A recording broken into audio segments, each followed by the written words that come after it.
Welcome to the Cat Kanavos show, everyone. I am Cat Kanavos, and boy, do we have a show for you tonight. What is the portal to Ascension? What are we talking about?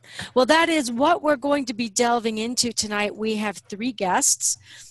We have Gaur, who is the creator of webinars, telesummits, etc., about portals to Ascension.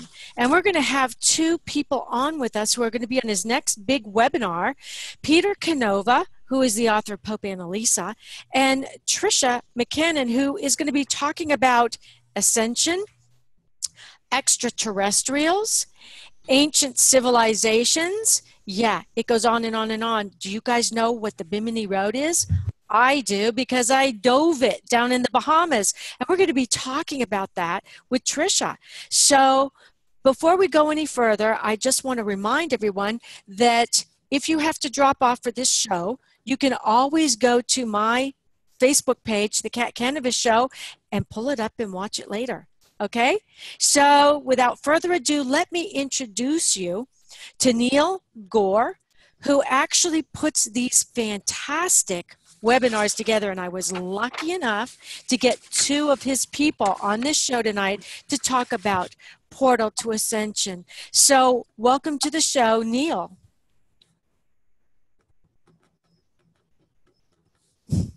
Hi, Kat. Thank you so much for having me. Oh, you are so welcome. I'm so glad you're here. Neil, tell us a little bit about this webinar and your idea of Portal to Ascension, where you're actually exploring the pioneer cutting edge information from all these globally renowned leaders on consciousness topics. Right. Well, the intention for Portal to Ascension and the reason why we exist in entirety is in order to bring awareness and self-empowerment to humanity, to different aspects of conscious awareness, whether it's ancient civilizations, extraterrestrial, nutrition, holistic medicine, energy healing, whatever can empower us to become the sovereign beings that we're meant to be is what we bring to our platform.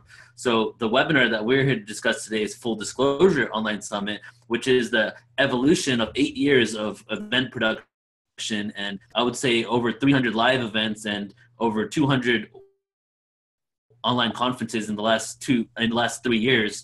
This has been an accumulation of everything that we put together. It's no longer about one aspect of disclosure of who we are and our true nature and our ancient civilizations, but it's about full disclosure about every level of all the information that's been hidden from us and lost to us that we're now rediscovering.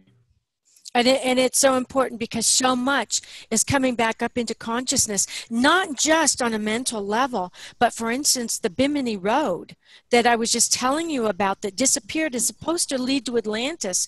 And right. Edgar Cayce said it was going to resurface in 1968. And lo and behold, some divers down in Bimini came across it in September of 1968. And we're going to be getting into that a little bit more with Tricia McCannon. So let's introduce Tricia to the audience. Tricia, welcome to the show. Oh, Kat, it's such a pleasure to be with you. And what an illustrious group with Neil and Peter Canova. We love all of you guys. You're wonderful. Thanks for having me. Oh, you're so welcome. So, Tricia, we're going to come back and we're going to be talking about extraterrestrials with you and ancient civilizations and the Bimini Road. So I can't wait to get to do that. But let's introduce our third guest tonight, who is Peter Canova. He is the author of the book Pope Annalisa, and Tricia is the author of many books as well. So we've got authors on the show as well as presenters. And Peter, you are going to be talking about quantum physics and also topics about creation on the show tonight. Is that correct? Because that's what you're going to be talking about in the webinar? Yes, I'll be talking about creation and prehistory, and quantum physics is going to be the scientific side of the equation. I'm also going to get into spiritual sources to kind of give a nice right brain, left brain balance to the discussion. Oh, that's going to be great. Yeah, you know, Tricia, go ahead. You know, Kat, I've heard Peter speak before. When we met years ago, we were both speaking at a conference, and he did the most unusual presentation where he compared the ancient wisdom of the Essenes to what they're discovering in quantum physics, and it was really quite brilliant. So I'm sure our listeners will love hearing his presentation. So, Neil, tell us, what are you going to be presenting at this webinar as well? And if you are, what is your topic going to be? So mainly I'm going to be not only the tech guy for the whole entire 5 days, but I'll also be jumping on as MC. True world history is my favorite topic out of all things that we share. So I'm going to be the MC for the day. So I get to weave it how I want to weave it, and painting a picture from, prehistory up until now. But I'm also going to be presenting on True World History Day, and my talk's going to be on sound and frequency and its connection to ancient civilizations. So it's going to be talking about ancient instruments that were used for healing and alignment that we've kind of lost and forgot, and also the ancient usage of frequency, whether it's chanting or creating an instrument to heal our chakras or organs, and how we can rediscover this information. So we'll kind of be doing an overall general ancient history picture of it, and then also going to individual instruments and talking about the ancient history of these instruments. Great. So, I believe that sound is waves, and with sound waves, I believe you can actually move things.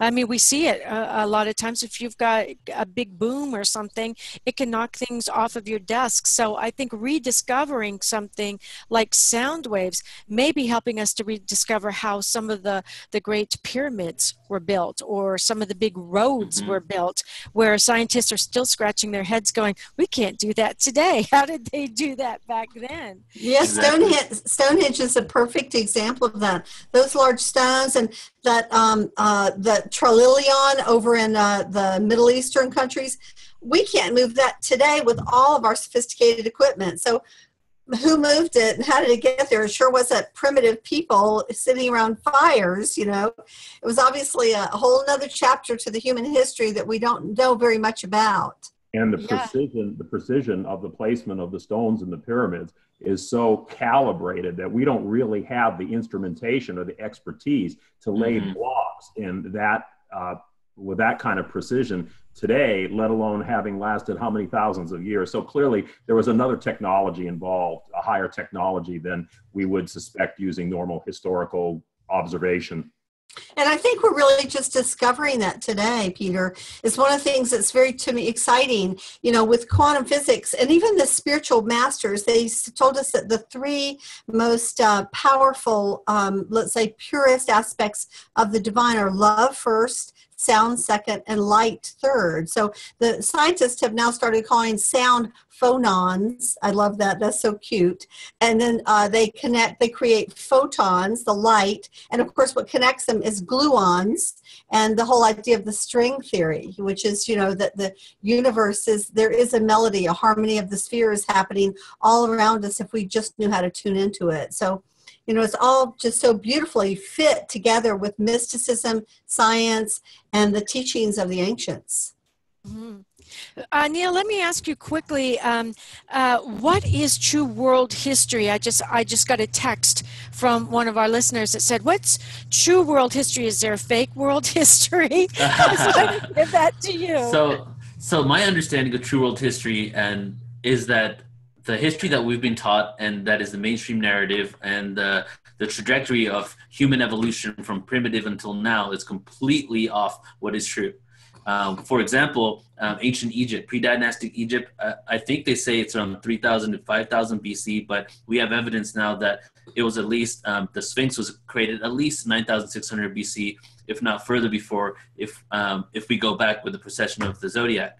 So there's a lot of information out there that will kind of redefine our awareness of ourselves and our past and ancient civilizations. And the key thing to understanding our true world history is learning from these ancient civilizations and what they did. Some of them made mistakes. Some of them fell from grace. And there's a lot of information there and a lot of wisdom and insight that we can learn, so we don't repeat the same mistakes again. So when this true world history comes out, and we realize that we're not the most advanced civilization that's existed on Earth, that there's been other advanced civilizations. Some researchers say that advanced humans have been on Earth for hundreds of thousands of years, and yet we're only now just rediscovering the last great one, which was Atlantis. So imagine how many more could have existed that we have no idea of, right? So there's something there when we realize our true potential and we actually understand the cycles of the universe and the cycles of consciousness that are tied in to our true world history. I think the thing that makes standard history a little misleading is that, like so many other things in what I call the old science or traditional science, it's materialistically based. And it goes off the premise that anything that we can accept as history has to be grounded with some observable material event. When true history really involves is the assumption that we came not as matter, we came as spirits projected into matter. And that opens up a whole different paradigm of history. And that's where people like Edgar Cayce and other psychics provide us some very valuable information as to what things might have been like in that era when we might have had human consciousness existing on this planet, but it wasn't yet completely in material form. It was in a spiritual form that gradually hardened over time as that spirit consciousness began to sink further into Earth and materiality. If I can jump in here, Kat, I just came back from New York day before yesterday, and I was speaking at the New York Edgar Cayce Center on exactly these topics. I did a whole weekend on Atlantis and the cycles of time and the birthing of the new Earth. And so that's what I just did a whole new presentation on that. And maybe sometime this summer I'll wind up doing that through Neil's online courses. But it's exactly what you said. I literally have a new presentation that I'm just building. I haven't even presented yet on Antarctica and the scientific evidence for these advanced civilizations. In the one that I showed this past weekend, we literally were looking at the discovery of a city off the west coast of India called Dwarka that goes back 21,000 years, and it went down 12,000 years ago when Atlantis went down. We found gigantic pyramids off the coast of the Azores that are stunningly beautiful. Those date to about over 20,000 years ago. So, I mean, the evidence is starting to arise with GPS and sonar and these satellite images. It's incredible. So you're saying that all these ancient civilizations all kind of disappeared or went down, as you said, around the same time. That's true, Kathy, because around the seminal years seem to be sometime between 10 and 12,000 BC, when there was definite evidence of a great flood, which is related in the Bible. It was that same deluge that was part of what inundated Atlantis and probably had a pretty dramatic effect on the topography of the rest of the lands on Earth at that time. So let's just take a quick jump back even further beyond the ancient civilizations. And Peter, without getting too detailed, what is one of the most important things you can tell us about the creation before even these ancient civilizations came into being? To put it very succinctly and in a nutshell, that creation was a top-down process of consciousness pushing out into matter, not matter somehow mystically becoming organic and working its way up into more complex organisms, which is what traditional science has been telling us for years. It's a theory that really can't any longer be supported. So I think the key thing really is the understanding of consciousness expressing itself in matter to kick off the whole process of creation as we know it. Yeah, there's like the out wave and the in wave, and absolutely we come from that out breathing as spirit into matter, succinctly said. Involution and evolution, yeah. Involution, evolution. So, Neil, what does ascension mean? And, I just got another question here. What do you mean by ascension? They want to know, does that mean after you're dead, you're ascending, or how do you define that? To me, ascension is tied into the evolution of human consciousness. And I feel that even when we have negative experiences that we might not even say is part of an ascension, that ultimately the spiritual growth that we receive in order to gain the experiences, which is the reason why we came onto Earth, is the ascension. A lot of people, when I first came up with the name, and I even had this belief that the ascension was destination, like the fifth dimension was the ascension. And then over years of researching and meditating, really, I realized that there was no place to go to, and the ascension is happening every day. So an ascended world which is what the portal to ascension represents, like a portal that we're going through, is a world that we can exist in a higher vibratory state where the frequencies of unconditional love, empathy, compassion are the main foundation for all business and every action that we do on this planet. So that's the ascended world we're going to. So the ascension to me would be an raising of frequency into this reality where we can exist on the principles of unity, transparency, and love. So, Tricia, what are some of the places? I know you mentioned a few, but are there some more places around the world where ancient civilizations that were lost may actually be reemerging? In fact, there are. This presentation I just gave literally chronicled 10 different locations. And we started off the coast of Okinawa and Yogaguni, Japan, where they found these incredible pyramids that you'd have to be 30 feet tall to walk up them. So that one's incredible. Then, of course, moving sort of to the west, we hit the Dwarka, which was Lord Rama's city that was spoken of in the Ramayana. And they've also found the land bridge going from the tip of India to the little island, which is, was always thought to be mythology. And now we can literally see that land bridge. It's called Adam's Bridge. Then moving even further to the west, when we leave the Straits of Gibraltar and move out into the Atlantic Ocean, there are two incredible places off the coast of Spain near Cadiz. They've now found ruins that literally I'm sure it was part of Atlantis, or at least the refugees from Atlantis. You can see the temples, the statues of Athena. It's incredible. And then going a little further near the Azores, and the Azores are right next to they're west of the Canary Islands, right off the coast of Northern Africa. There are these huge pyramids, and fishermen have found them, and they've gone down, and again, enormous pyramids, as large as the Pyramid of Giza. And then when we come all the way over to the Caribbean, we've got the Bahamas, a lot of ruins, Jamaica some, Caribbean some, and Havana, Cuba. They have literally found it looks like New York City. I'm not kidding, with the roads. Wow. Like a crosshatch under water. It's really astonishing. And so I was literally chronicling what Edgar Cayce says and what other channel material has told us about the timeline and how Atlantis began as a big continent, went into 5 big sections, then went into 3 sections, and eventually wound up with that gigantic island that Plato tells us was the size of North Africa and Asia Minor put together. So really, I think of the size almost of or larger than Australia. It wasn't just an island, it was a very large landmass. Mm-hmm. And that's the one that went down around 12,000 years ago. One of the exciting things in the Cayce readings is that he identified 3 different locations around the globe that would contain the Hall of Records that the Atlanteans basically put as a time repository, in effect, that details and chronicles the history of the Atlantean civilization. And he said that they would be found in the Yucatan, in the area of Bimini that you were talking about, Kathy, and also in somewhere around the Sphinx in Egypt. And in fact, a dear friend of mine, since deceased, had funded an archaeological expedition to dig around the Sphinx for this purpose. Got a lot of flack from the Egyptian government, was never really able to complete it, but they have done some, I don't know what you call them, aerial soundings or whatever, sonar. There is something down there. There's something below the Sphinx. We don't quite know what it is yet, but there's a lot in the sands of Egypt and in these other places to be uncovered. It will be very, very exciting, because if that ever happens, it'll be the first real hardcore smoking gun evidence we have of the existence of these ancient civilizations. Yeah, actually...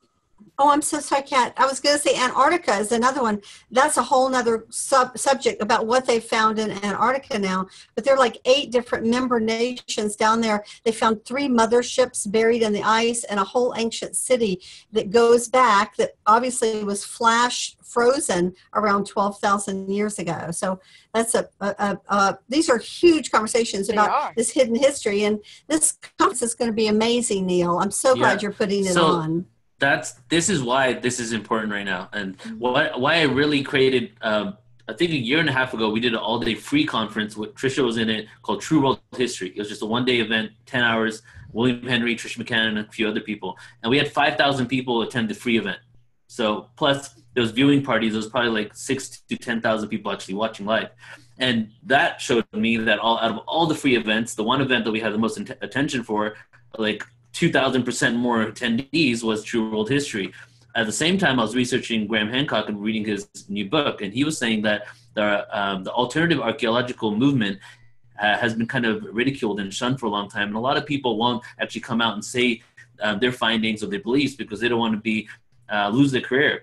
And he said that 2016 represented a tipping point for the alternative archaeology movement, where the alternative archaeologists are becoming more than the mainstream people, and their energy, the momentum they're picking up, and the journals that are communicating with them are really, really increasing. That it's right now, he said 2017 is the year where we're going to start releasing the actual new information, because the cover-up or the unconscious cover-up, whatever it really is becoming too much of a big elephant in the room to cover up anymore. It's like you can't ignore the evidence, and it's coming out to the surface, and there's so many people on Earth, and this information is going to go viral. So part of what we're doing is we're taking that initial step to get this out there to the masses. And the same thing is happening in the field of quantum physics, because the evidence coming in now is so counterintuitive to the materialist-based reality that we've been taught, that it's starting to border on metaphysics.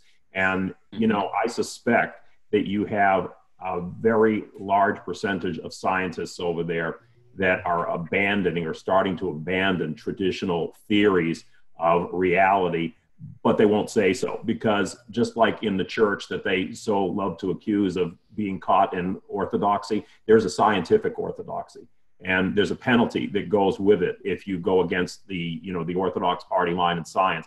But eventually, like you said, Neil, it's going to get to a tipping point where I think so many have to line up in favor of the evidence that's coming out. Otherwise, they'd be completely disingenuous. That at some point it has to tip, and I assume a lot of this information will start to go public in a mainstream way.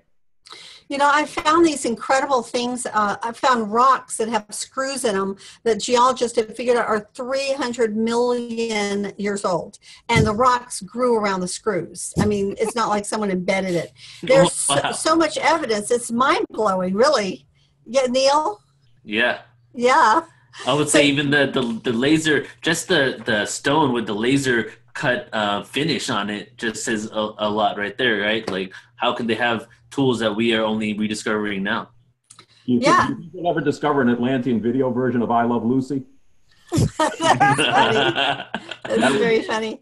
Yeah. Also, I want to also mention. I don't know if you guys know this, but one of the archaeologists I think that we all owe a debt of gratitude is John Anthony West, a wonderful Egyptologist, and he's actually in a coma right now in a Texas hospital. So if our listeners can just put some prayers in for him, he may decide to leave the planet, but he's been one like John Hancock, Graham Hancock, and Robert Bauval, and many that in the 80s, 70s, 80s, and 90s were really helping to build the academic platform for a lot of the work that now people like me and you, Peter, that we're coming out these last 10 or 15 years to really talk about in an even greater depth and marry it to spirituality.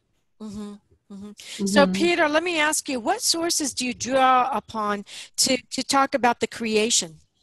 Well, several different sources. On the spiritual side, I correlate different traditions like Hindu, Aboriginal, Gnostic, and they all really, to tell you the truth, they sort of stem from the universal wisdom that was taught in the mystery schools of old, which were kind of think of those as an Ivy League network of spiritual academies that stretch from India right over to the British Isles. And their basic purpose was to keep alive the flame of ancient wisdom. So all many of the traditions that we have now, what look like separate traditions, they had a common knowledge that really stemmed from this. And that's why I kind of correlate them to demonstrate that. On the scientific or psychological side, I use people like Jung and the latest theories of quantum physics, and I kind of juxtapose those to key statements of what the ancient spiritual tradition was telling us about the origin of life and the creation of the universe. And then finally, we get to a point where, for instance, prior to the Big Bang, beyond space and time, where science can't look, and in prehistory, where we don't yet have widespread hard evidence, we get into psychic figures, great figures like Edgar Cayce, and even to some extent the work of Zecharia Sitchin in talking about what it was like in the days when spiritual beings were first expressing themselves on the material plane. So really three sources from the spiritual, the psychological or psychic, and the scientific side.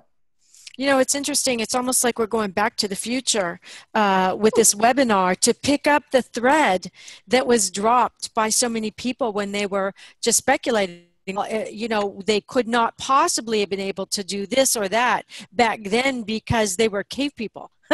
and we're finding out now that they may have actually been more advanced than we are. And these spiritual schools and these mystical schools that you're talking about, Peter, they're actually starting to teach much of that. Again, now it's coming back into vogue. For instance, you know, dream therapy, that was poo-pooed for the longest time. And now we're seeing that dreams can actually diagnose people's illnesses. They go to the doctors with their dreams and say, look, I had this dream. And the doctor says, no, you're healthy. And the patient says, no, I need tests. And the tests confirm the dreams. So it's like we're going back to the future. So well, I think what that's really about is, you remember a few minutes ago we talked about involution and evolution. During the phase of involution, spirit came into this world and essentially got trapped. It got enamored and it got lost to the point where it thought reality ended at the borders of its skin. We're now in an evolutionary stage where we're going back up, and you're starting to see an awakening of the powers, an awakening of the connections, an awakening of the consciousness that we really belong to.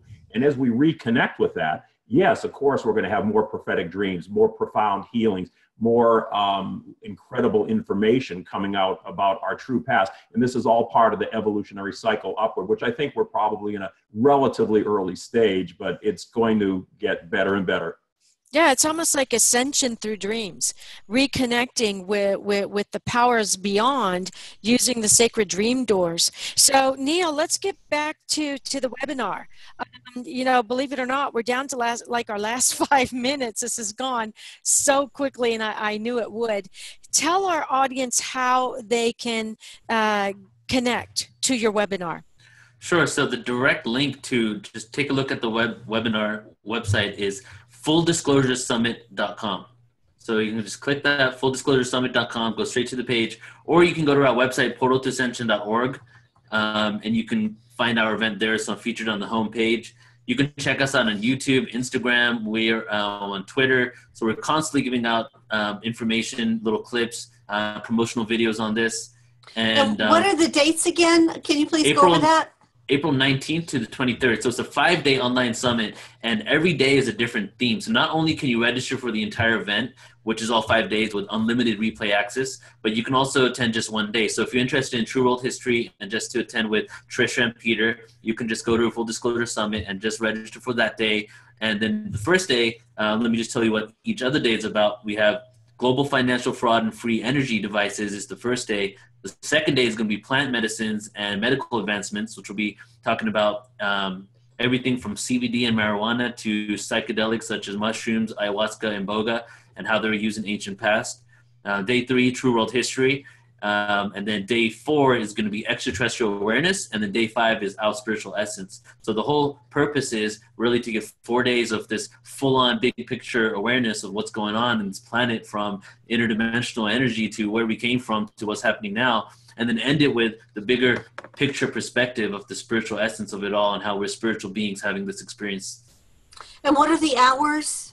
The hours are 10 a.m. to 6 p.m. every day. And as I said, you get unlimited replay access. And on day 2 and day 4, we're actually doing 2 movie screenings, premiering 2 movies. So after the day is over, so day 2 is going to be The Reality of Truth, which is a documentary made by an organization called Rhythmia in Costa Rica. 2 of those people are going to be speaking on plant medicines. They do ayahuasca journeys and iboga journeys and help cure all types of sicknesses. So it's going to be actually featuring a couple of Hollywood celebrities. Michelle Rodriguez from Fast and Furious. She went there and she actually did the ayahuasca. She's in the documentary. And then on day 4, we're doing Gods Among Us, which is a new documentary on extraterrestrials that hasn't been released yet. Oh, that's exciting. Trisha, we're down to our last 2 minutes. Tell our audience how they can find you. Well, they can certainly go to my website, which is triciamccannon.com or triciamccannonspeaks.com. And I have a lot of cool things, actually a number of archived programs Neil and I have done together on the Divine Feminine and Mary Magdalene and the Lost Years of Jesus and the Mystery Schools, and also on fairies and giants. And I will be showing some amazing giants at this Portal to Ascension. So they can just go to triciamccannonspeaks.com. And this week I'm going to be putting up the banners for the Portal to Ascension. So if you go tonight, you won't see that banner, but by the end of the week, that banner will be up and running with the page on it. And which day are you going to be on, Tricia? Neil, is it Friday I'm speaking? Yeah, you're Friday, day 3, and you're speaking at 11:30 Pacific, 2:30 Eastern, and then Peter is following you. Okay, that'll be really fun. I'm going to have to stay on and listen to Peter. And Brian Forster's before me, right? That's right. That'll be a great day. So, Peter, tell us how we can get in touch with you or learn more about you. I write fictional novels as well as doing webinars and talks like this. I've written a trilogy called the First Souls Trilogy, which I guess is no surprise after listening to me here. You can reach me at my website, popeannalisa.com. That's POPEANNALISA.com. And my second book, The 13th Disciple, is just out literally last month. There's also a website, the13thdisciple.com, all one word. So going to either of those sites, they kind of cross-link, and it has a lot more about my body of work in there. And I just want to say thanks for having me in the show. It was nice to see Neil for the first time. We've spoken before, but I've never seen him. And Tricia McCannon is my dear friend, and I can tell you she's going to have a great presentation. I've listened to this lady before. She's a walking encyclopedia. She's brilliant. I think it's a great thing.